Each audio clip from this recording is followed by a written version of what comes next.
कुशीनगर में national highway 28 पर तेज रफ्तार का कहर। और अब सीधा रुख करेंगे यूएन में प्रधानमंत्री नरेंद्र मोदी के संबोधन का।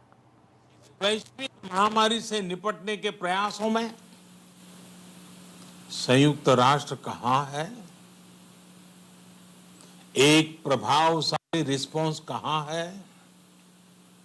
अध्यक्ष महोदय, संयुक्त राष्ट्र की प्रतिक्रियाओं में बदलाव, व्यवस्थाओं में बदलाव, स्वरूप में बदलाव आज समय की मांग है।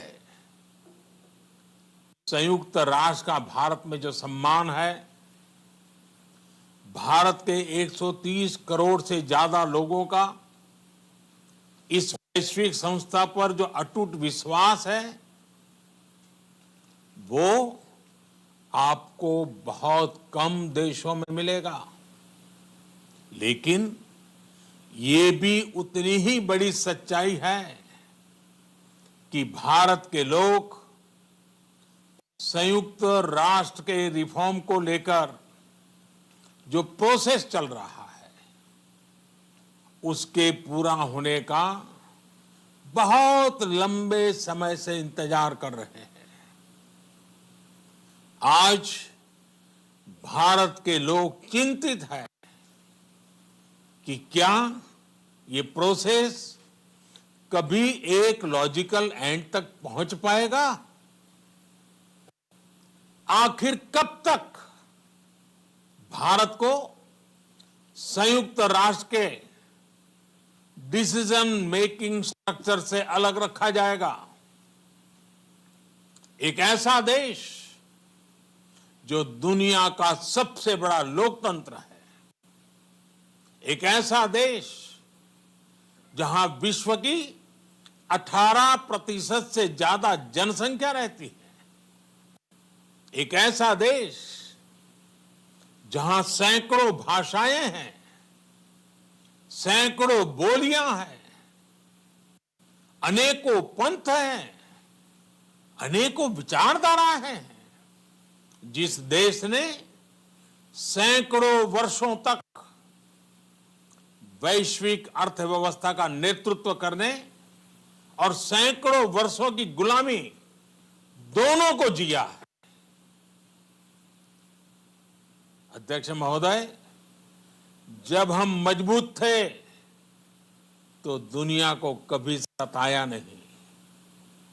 जब हम मजबूर थे तो दुनिया पर कभी बोझ नहीं बने। अध्यक्ष महोदय, जिस देश में हो रहे परिवर्तनों का प्रभाव दुनिया के बहुत बड़े हिस्से पर पड़ता है, उस देश को आखिर कब तक इंतजार करना पड़ेगा? अध्यक्ष महोदय, संयुक्त राष्ट्र जिन आदर्शों के साथ स्थापित हुआ था और भारत की मूल दार्शनिक सोच बहुत मिलती जुलती है, अलग नहीं है। संयुक्त राष्ट्र के इसी हॉल में ये शब्द अनेकों बार गूंजा है, वसुधैव कुटुंबकम। हम पूरे विश्व को एक परिवार मानते हैं। यह हमारी संस्कृति, संस्कार और सोच का हिस्सा है। संयुक्त राष्ट्र में भी भारत ने हमेशा विश्व कल्याण को ही प्राथमिकता दी है। भारत वो देश है जिसने शांति की स्थापना के लिए लगभग 50 पीस कीपिंग मिशंस में अपने जांबाज सैनिक भेजे। भारत वो देश है जिसने शांति की स्थापना में सबसे ज्यादा अपने वीर सैनिकों को खोया। आज प्रत्येक भारतवासी संयुक्त राष्ट्र में अपने योगदान को देखते हुए संयुक्त राष्ट्र में अपनी व्यापक भूमिका भी देख रहा है। अध्यक्ष महोदय, 2 अक्टूबर को international day of non violence और 21 जून को इंटरनेशनल डे ऑफ योगा, इनकी पहल भारत ने ही की थी। Coalition for disaster resilience infrastructure और इंटरनेशनल सोलर अलायंस, ये भारत के ही प्रयास है। भारत ने हमेशा पूरी मानव जाति के हित के बारे में सोचा है, न कि अपने निहित स्वार्थों के बारे में। भारत की नीतियां हमेशा से इसी दर्शन से प्रेरित रही है। भारत की नेबरहुड फर्स्ट पॉलिसी से लेकर एक्ट ईस्ट पॉलिसी तक, security and growth for all in the region, इसकी सोच, या फिर इंडो पैसिफिक क्षेत्र के प्रति हमारे विचार, सभी में इस दर्शन की झलक दिखाई देती है। भारत की पार्टनरशिप का मार्गदर्शन भी यही सिद्धांत तय करता है। भारत जब किसी से दोस्ती का हाथ बढ़ाता है तो वो किसी तीसरे के खिलाफ नहीं होती। भारत जब विकास की साझेदारी मजबूत करता है तो उसके पीछे किसी साथी देश को मजबूर करने की सोच नहीं होती। हम अपनी विकास यात्रा से मिले अनुभव साझा करने में कभी पीछे नहीं रहते। अध्यक्ष महोदय, पैंडेमिक के इस मुश्किल समय में भी भारत की फार्मा इंडस्ट्री ने 150 से अधिक देशों को जरूरी दवाइयां भेजी हैं। विश्व के सबसे बड़े वैक्सीन उत्पादक देश के तौर पर आज मैं वैश्विक समुदाय को एक और आश्वासन देना चाहता हूं। भारत की वैक्सीन प्रोडक्शन और वैक्सीन डिलीवरी क्षमता पूरी मानवता को इस संकट से बाहर निकालने के लिए काम आएगी। हम भारत में और अपने पड़ोस में फेज 3 क्लिनिकल ट्रायल्स की तरफ बढ़ रहे हैं। वैक्सीन की डिलीवरी के लिए कोल्ड चेन और स्टोरेज जैसी क्षमता बढ़ाने में भी भारत सभी की मदद करेगा। अध्यक्ष महोदय, अगले वर्ष जनवरी से भारत सुरक्षा परिषद के अस्थायी सदस्य के तौर पर भी अपना दायित्व निभाएगा। दुनिया के अनेक देशों ने भारत पर जो विश्वास जताया है, मैं उसके लिए सभी साथी देशों का आभार प्रकट करता हूं। विश्व के सबसे बड़े लोकतंत्र होने की प्रतिष्ठा और इसके अनुभव को हम विश्व हित के लिए उपयोग करेंगे। हमारा मार्ग जन कल्याण से जग कल्याण का है। भारत की आवाज हमेशा शांति, सुरक्षा और समृद्धि के लिए उठेगी।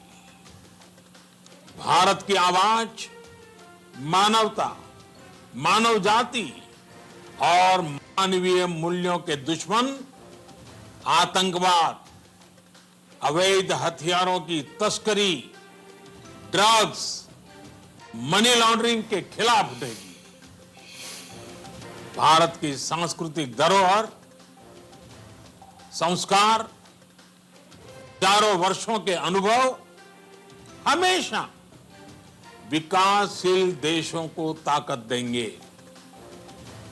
भारत के अनुभव, भारत की उतार चढ़ाव से भरी विकास यात्रा विश्व कल्याण के मार्ग को मजबूत करेगी। अध्यक्ष महोदय, बीते कुछ वर्षों में रिफॉर्म, परफॉर्म, ट्रांसफॉर्म इस मंत्र के साथ भारत ने करोड़ों भारतीयों के जीवन में बड़े बदलाव लाने का काम किया है। यह अनुभव विश्व के बहुत से देशों के लिए उतने ही उपयोगी है जितने हमारे लिए।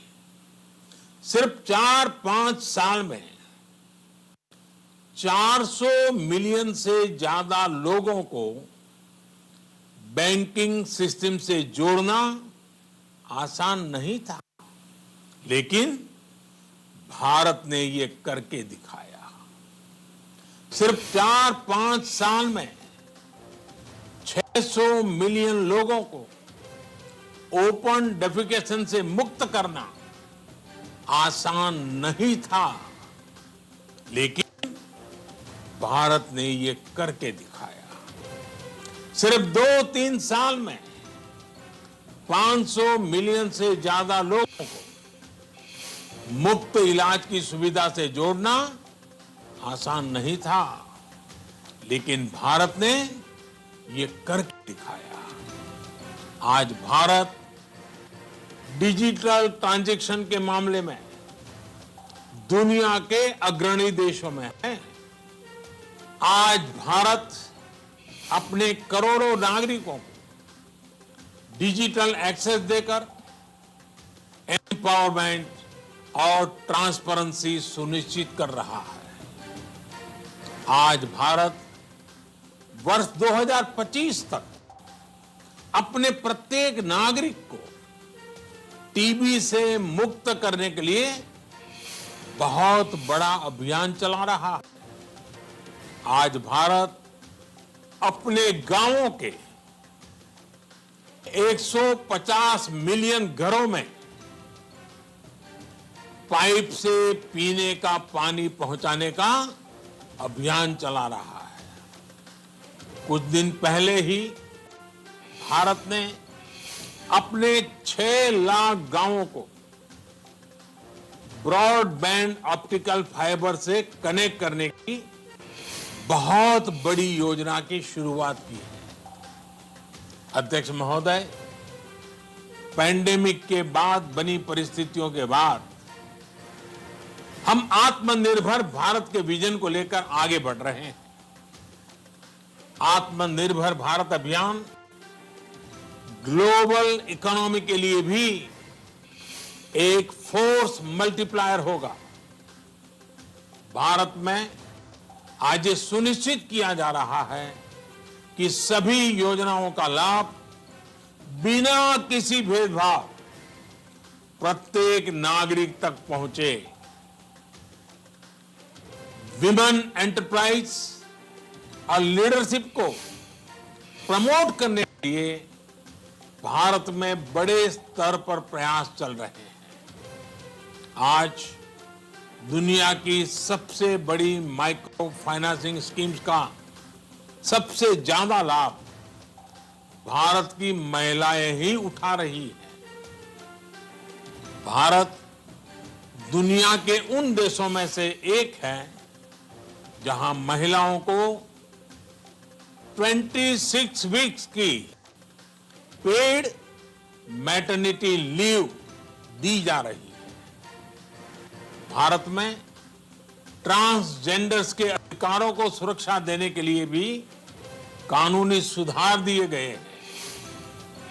अध्यक्ष महोदय, भारत विश्व से सीखते हुए, विश्व को अपने अनुभव बांटते हुए आगे बढ़ना चाहता है।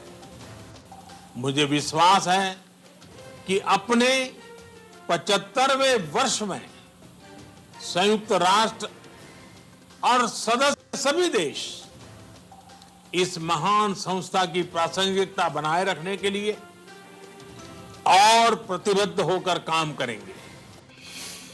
संयुक्त राष्ट्र में संतुलन और संयुक्त राष्ट्र का सशक्तिकरण विश्व कल्याण के लिए उतना ही अनिवार्य है। आइए संयुक्त राष्ट्र के 75वें वर्ष पर हम सब मिलकर अपने आप को विश्व कल्याण के लिए एक बार फिर समर्पित करने का प्रण लें। धन्यवाद।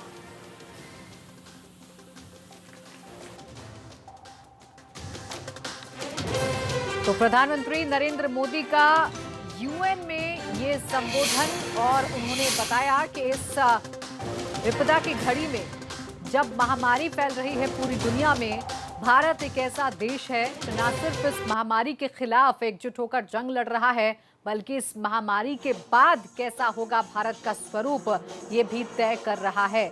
आज विश्व अलग दौर से गुजर रहा है, ये बड़ी बातें पीएम की संबोधन की रही हैं। उन्होंने कहा कि आज गंभीर आत्ममंथन की जरूरत है। पूरा विश्व कोरोना महामारी से निपट रहा है, ये भी पीएम ने अपने संबोधन में कहा, और कहा कि यूएन में भारत की निर्णायक भूमिका कब होगी। ये अहम बात प्रधानमंत्री नरेंद्र मोदी के संबोधन की रही है। भारत किस तरीके से आत्मनिर्भरता की तरफ आगे बढ़ रहा है, इन बातों का भी जिक्र प्रधानमंत्री ने किया और बताया कि भारत एक ऐसा देश है जो कभी किसी देश के खिलाफ शिकायत नहीं करता है, खुद आत्मनिर्भर बनने की कोशिश लगातार कर रहा है।